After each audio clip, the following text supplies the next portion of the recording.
Une semaine que la censure a été rejetée. Une semaine que le Parti socialiste a pris le pouvoir avec le soutien des députés LR.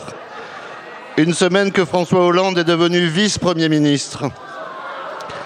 Il est donc normal que le ministre de l'Intérieur parle comme le Parti socialiste des années Jospin. Le monde de oui-oui a pris le pouvoir, celui du laxisme, de la soumission et de l'angélisme. Vous avez donné ce matin une interview avec les mots de la gauche. Vous avez déjà abdiqué, monsieur le ministre. Pour vous, l'immigration n'est ni un problème, ni un fléau. Je vous cite. Vous refusez de parler de submersion migratoire pour ne pas heurter la diversité. Pour vous, l'immigration massive est un mirage. Pour vous, il n'existe aucun lien entre immigration et délinquance. Vous avez essayé de ne pas donner les chiffres de clandestins pour ne pas heurter la société. Vous refusez même de parler d'assimilation pour ne pas fracturer. Bienvenue dans un monde imaginaire, celui de la gauche. Ma question est simple. Jamais autant d'étrangers ne sont rentrés en France l'an dernier, plus 434 000, 25 fois plus que dans les années 90. Jamais la France n'a accueilli autant d'étrangers, 8 millions, soit plus 77% depuis l'an 2000. Les visas explosent, 3 millions. Les titres de séjour augmentent, 4 millions. Ne sommes-nous pas face à une submersion migratoire quand il y a en France plus d'étrangers que d'habitants du Grand Paris? 70% des Français le croient. Les étrangers représentent 10% de la population française, mais ils sont responsables de 15% des violences sexuelles, 18% des homicides, 27% des vols violents et 38% des cambriolages. Lola et Philippine ont été violées et tuées par des clandestins sous OQTF. 70% des Français voient le lien direct entre immigration et délinquance. Merci. Et vous? Je vous remercie. Merci, monsieur le député. La parole est à monsieur Laurent Nunez, ministre de l'Intérieur.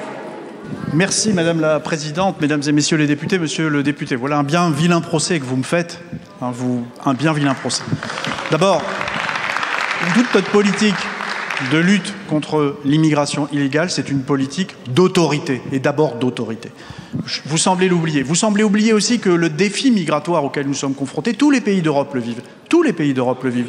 Vous semblez l'ignorer et vous faites comme si seule la France était concernée. Tous les pays le vivent et nous apportons une réponse de fermeté. Et je serai le ministre de l'Intérieur de cette fermeté. Je reprendrai la politique qui a été menée par tous mes prédécesseurs. Une politique qui consiste à lutter contre les filières d'immigration illégale, à les démanteler. Une politique qui conduit à augmenter les reconduites forcées. Et nous sommes à plus 22% depuis le début de l'année. C'était plus 20% l'année dernière, plus de 35% sur le territoire dont j'avais la responsabilité. On va continuer cette politique. Vous oubliez de dire que nous sommes le premier pays d'Europe à autant reconduire de manière coercitive des étrangers en situation irrégulière. Premier pays d'Europe devant l'Allemagne. Il y a eu 30 000 reconduites depuis le début de l'année, 7 400 pour ce qui nous concerne. Non, non, monsieur le député, je ne serai pas laxiste. Je suis un homme de fermeté et d'autorité, mais aussi un homme d'humanité. Oui, il y a des mots que je refuse. Oui, il y a des mots que je refuse. Je refuse un certain nombre de mots. Oui, je préfère parler d'intégration que d'assimilation. Pardon, mais quand vous parlez d'assimilation, vous convoquez un débat qui est d'un autre temps.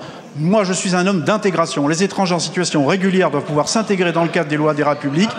Ils doivent respecter les valeurs de la République, c'est ce qu'ils font, et quand ils ne le font pas, nous avons un texte, la loi de janvier 2024, qui a été proposée par Gérald Darmanin et qui permet de leur retirer un titre et, le cas échéant, de les reconduire hors du territoire. Je suis bien le ministre de l'Intérieur de la fermeté et je vous le démontrerai si tant est que vous ne le soyez pas depuis les 18 années que j'ai passé à m'occuper de la sécurité des Français. Merci beaucoup, monsieur le ministre.